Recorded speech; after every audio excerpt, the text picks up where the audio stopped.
Halo pemirsa, bagaimana kabar Anda hari ini? NTMC Redaksi kembali hadir bersama saya Bripto Putri Cikita. Mengawali jumpa kita kali ini, tim redaksi sudah menyiapkan 5 berita utama dengan sejumlah informasi yang aktual dan terpercaya yang akan kami sajikan untuk Anda.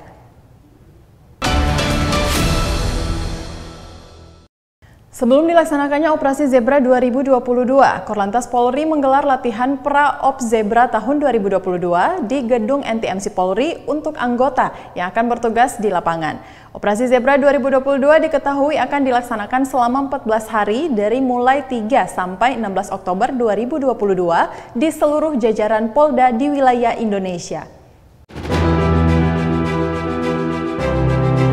Menjelang dimulainya Operasi Zebra 2022, Korlantas Polri melaksanakan latihan pra-operasi (Lat Pra-Ops) bagi anggota personil PJR yang akan dilibatkan dalam operasi tersebut.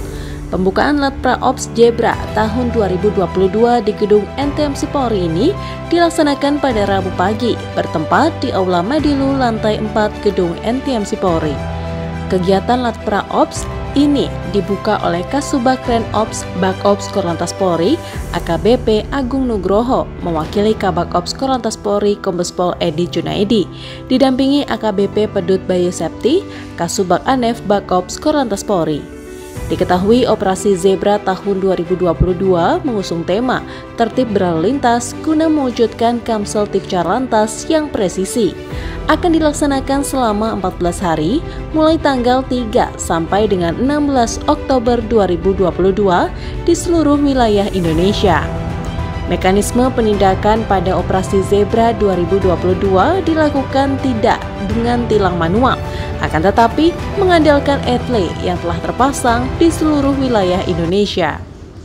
Ya, jadi Lat Pra-Op ini bertujuan untuk menyamakan persepsi bagaimana cara bertindak di lapangan, apa target yang harus dipenuhi, dan yang penting dengan tema Lat Pra-Op Operasi Zebra kali ini adalah dengan tertib berlalu lintas kita mewujudkan Kamseltik Carlantas yang presisi.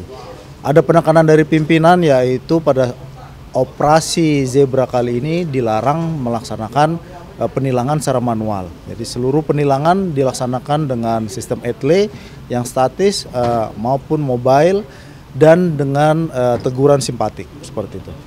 Jadi tujuan utamanya ini adalah cipta kondisi sebelum kita masuk ke dalam operasi Natal dan Tahun Baru Operasi Lilin 2022 dan Tahun Baru 2023 menciptakan kondisi tertib berlalu lintas sehingga pada saat nanti pelaksanaan Operasi Lilin dapat berjalan dengan baik seperti itu. AKBP Agung berpesan kepada petugas di lapangan yang akan bertugas sesuai dengan arahan Korlantas Polri untuk bekerja mengedepankan penindakan yang bersifat simpatik dan humanis kepada para pengguna jalan.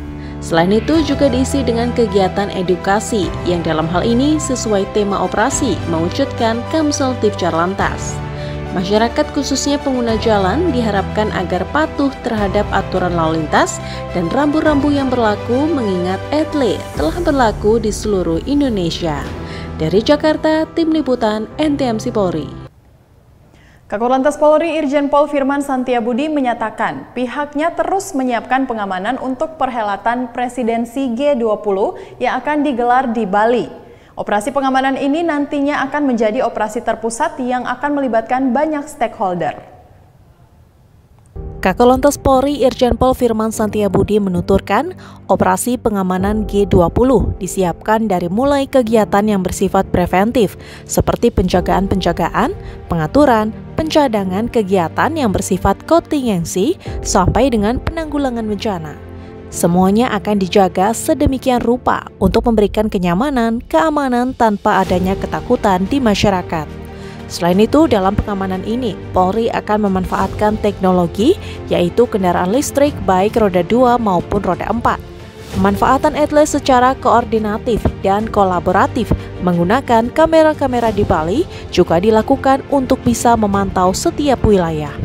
Jadi saya perlu mengkomunikasikan ini lagi, khususnya yang menjadi ruang lingkup tugas saya memastikan bahwa kegiatan dari preemptif, penyiapan masyarakatnya, kemudian nanti preventif penjagaan kita di ring 3 bersama dengan teman-teman TNI, itu dipastikan seluruhnya siap untuk menghadapi kedatangan tamu-tamu agung VVIP yang akan melaksanakan kegiatan konferensi sejak per tanggal 14 sampai nanti tanggal 17 selama mereka ada di Bali. Kakor Lantas mengatakan untuk jumlah personil pengamanan sudah ada standar operasional prosedur, baik pengamanan biasa hingga tamu VVIP, bahkan pihaknya sudah mulai melakukan pelatihan bersama dengan Pas Pampres atau pasukan pengaman presiden untuk mengetahui bagaimana cara bertindak dalam melakukan pengawalan. Dari Jakarta, Tim Liputan NTMC Polri. Korps Lalu Lintas Polri sedang mengembangkan buku pemilik kendaraan bermotor elektronik yang terintegrasi sistem single data. Nantinya, BPKB elektronik ini akan dilengkapi dengan teknologi chip. Di Tragiden Korlantas Polri, Brigjen Pol Yusri Yunus melaksanakan rapat analisa dan evaluasi pelayanan BPKB bersama Polda jajaran yang diikuti oleh 102 peserta pada Senin 26 September 2022. Kegiatan ini dilakukan untuk meningkatkan pelayanan terhadap masyarakat dalam mengurus BPKB maupun surat kendaraan bermotor. Selain itu, Korlantas Polri sedang mengembangkan buku pemilik kendaraan bermotor atau BPKB elektronik yang terintegrasi sistem single data. Nantinya, BPKB elektronik akan dilengkapi dengan teknologi chip. Sejumlah stakeholder tergabung dalam sistem single data BPKB elektronik seperti penggadaian, perbankan, hingga industri finance. Menurutnya, sistem single data ini akan memudahkan masyarakat mengurus dokumen BPKB. Sejumlah manfaat yang akan didapatkan dengan memigrasi sistem BPKB ini, salah satunya adalah mencegah penyelewengan, pemalsuan, hingga duplikasi surat kendaraan tersebut. Kita akan upayakan untuk tahun ini, untuk pegadaian tahun ini. Memang kita gunakan ada teknologi chip di situ, untuk bisa tahu isinya di dalamnya itu ada histori kendaraan apa semua. Ini salah satu upaya kita juga nanti karena ada beberapa aplikasi-aplikasi dan juga beberapa kegiatan di BPKB ini yang untuk bisa memudahkan masyarakat seperti arsip digital ya kan kita. Kemudian elektronik BPKB nanti. Kita lagi berupaya semaksimal mungkin bagaimana misalnya BPKB mutasi kendaraan itu enggak lagi yang selama ini 1 bulan 2 bulan. Cukup dengan 1 hari aja sudah bisa. Kita percepat dengan harga tetap PNBP. Korlantas Polri juga akan terus melakukan evaluasi untuk meningkatkan pelayanan masyarakat terhadap kepengurusan BPKB dan berharap pelayanan Korlantas Polri semakin baik. Dari Tangerang, Tim Liputan NTMC Polri.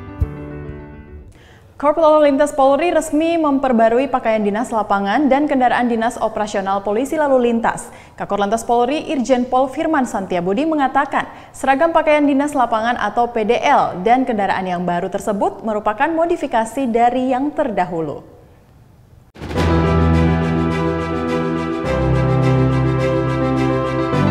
Kakor Lantas Polri Irjen Pol Firman Santiabudi menjelaskan, penyesuaian seragam tersebut dilakukan untuk membantu masyarakat sekaligus melindungi petugas yang berada di lapangan. Selain itu, seragam PDL tersebut dibuat minimalis untuk memudahkan polisi lalu lintas bergerak nyaman dan sigap dalam mobilitas penanganan kecelakaan. Seragam kita kemarin itu walaupun pakai warna putih tidak terlalu tampak ketika ada di jalan. Kita mencoba mengembalikan dengan model sistem perlindungan terlihat pada saat kegelapan atau cuaca buruk. Ini juga perlindungan anggota sehingga ketika berada di jalan dia bisa mendapatkan satu warning yang cukup bagi pengemudi yang akan mendatangi arah petugas itu supaya kelihatan ada petugas di sana. Kami melalui diskusi dengan rekan-rekan, gimana kalau kita ganti warna putih?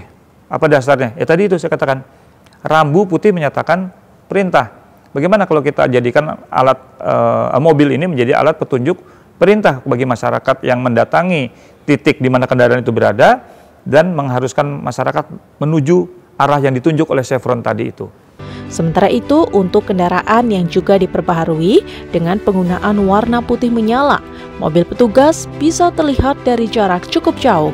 Kakor Lantas mengatakan pembaharuan PDL dan kendaraan dinas Polantas sudah disetujui Kapolri Jenderal Polisi Listio Sigit Prabowo. Dari Jakarta, Tim Liputan NTMC Polri. Korlantas Polri terus berinovasi dengan meluncurkan mobil komando, di mana mobil tersebut memiliki fungsi sebagai pusat kendali informasi dan komunikasi lalu lintas yang ada di seluruh wilayah Indonesia. Kasubag Analisa Pengembangan Sistem dan Teknologi Bakti Korlantas Polri, AKBP Dwi Susanto menjelaskan, di dalam mobil komando tersebut sudah disertakan beberapa perangkat yang mampu memonitor CCTV yang sudah tergelar di seluruh Indonesia. Kendaraan ini juga dilengkapi dengan TVU, di mana mampu untuk melakukan siaran langsung, menyampaikan informasi kepada masyarakat terkait informasi terkini. Contohnya, apabila terjadi kemacetan di suatu wilayah. Ya, betul. Kalau ini pengembangan dari National Traffic Monitoring Center, di mana kalau NTMC itu stasioner, kemudian kendaraan ini yang fungsinya sama, tetapi ini secara mobile. Jadi kita bisa gunakan di mana saja. Kita untuk dalam waktu dekat ini akan kita gunakan untuk kegiatan G20 untuk memantau arus lalu lintas pada saat kegiatan G20. AKBP Dwi Susanto mengatakan, saat ini Korlantas Polri memiliki 1 unit dan kendaraan ini juga rencananya akan dipergunakan untuk perhelatan G20 di Bali untuk memantau arus lalu lintas event tersebut berlangsung. Ia berharap Korlantas juga terus berinovasi, memberikan pelayanan terbaik untuk masyarakat. Dari Jakarta, Tim Liputan NTMC Polri. Ya pemirsa, berita tadi sekaligus menutup perjumpaan kita kali ini. Selalu simak informasi aktual dan informatif dari redaksi NTMC Korlantas Polri yang kami himpun untuk Anda. Dan segera laporkan kejadian mengenai lalu lintas kepada kami dalam bentuk video dan foto. Kirim dan mention Instagram @NTMC Polri disertai dengan hashtag lapor NTMC. Untuk seputar informasi lalu lintas, kami siap melayani Anda melalui call center kami di 1500669 atau melalui SMS Center di 9119. Saya Bribtu Putri Cikita, tertib berlalu lintas menyelamatkan anak bangsa dan salam presisi.